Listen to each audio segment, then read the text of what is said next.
Hello again, everyone. This is American Idioms, Part 24.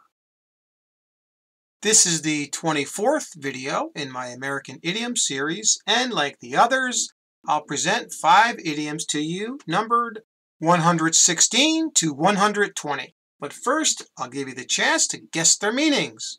Then I'll explain them to you using additional examples to help you to understand them better. So, are you ready? Okay, here we go. Number 116. Full of hot air.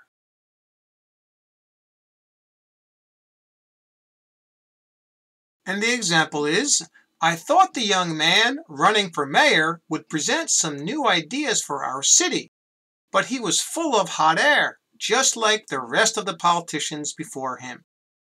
Can you guess the meaning?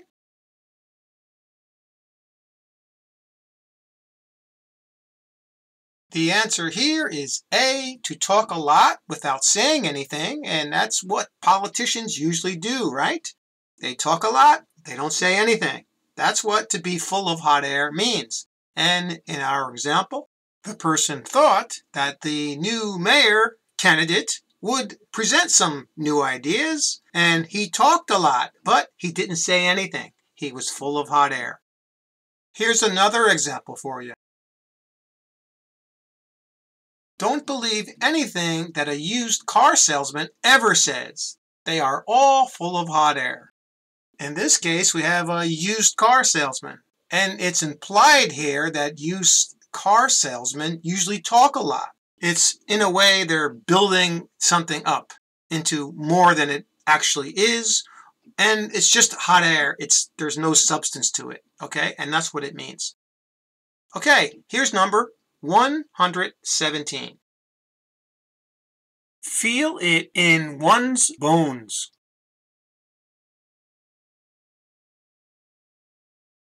And the example is, I know that many people think that he will win re-election, but I can feel it in my bones that he will lose. Can you guess the meaning?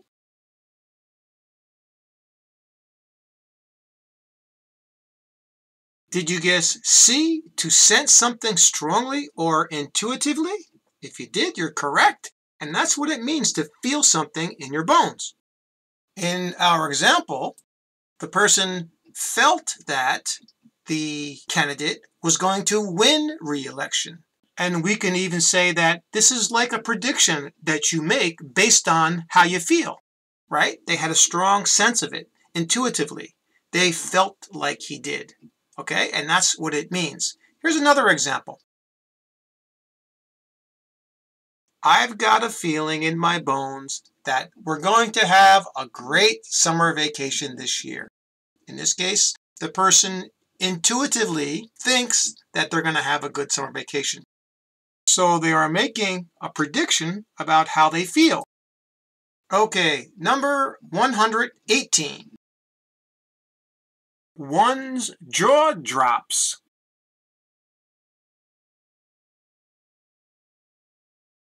And the example is, my jaw dropped when I saw how much my landlord was going to raise my rent next month. Can you guess the meaning?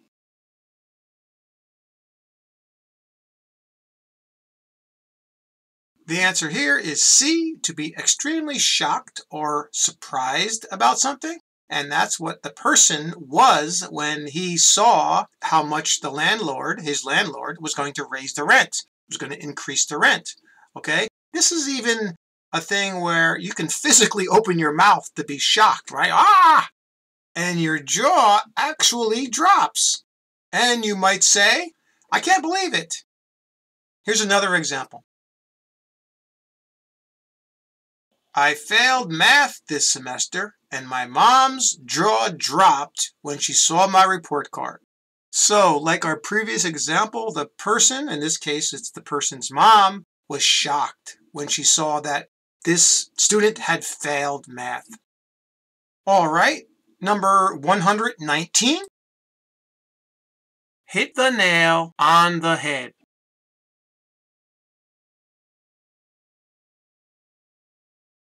And the example is, the media hit the nail on the head when they predicted who would win the presidential election.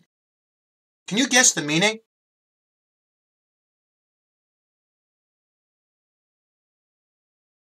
The answer here is B, to be precisely accurate or correct about something. And that's what it means to hit the nail on the head. And the media predicted, in our example, that this candidate would win the presidential election, and they were correct. All right, so they hit the nail on the head. Here's another example. My wife really hit the nail on the head when she picked out the wallpaper for our bedroom. It's gorgeous. So this person's saying that did a fantastic job when she picked out the wallpaper because it's gorgeous, it's beautiful. So she hit the nail on the head. Or we even say right on the head. Okay, our final idiom, number 120. Race against time.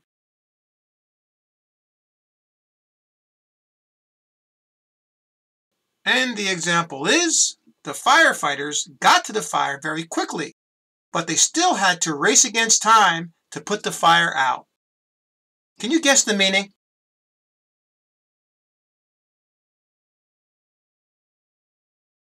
The answer here is A, to attempt to accomplish something in a short period of time, and that's what the firefighters had to do. They had to put the fire out very, very fast because maybe it was spreading too quick. So they were racing against time. They had to do it really fast before, let's say, the place burnt down. Here's another example. We were very busy this week at work, and we had to race against time to meet our deadlines. In this case, the race against time, let's say the thing that they had to do quickly was to meet the deadlines. And since they were so busy at work, they had to race against time. They had to do it very, very quickly. Got it?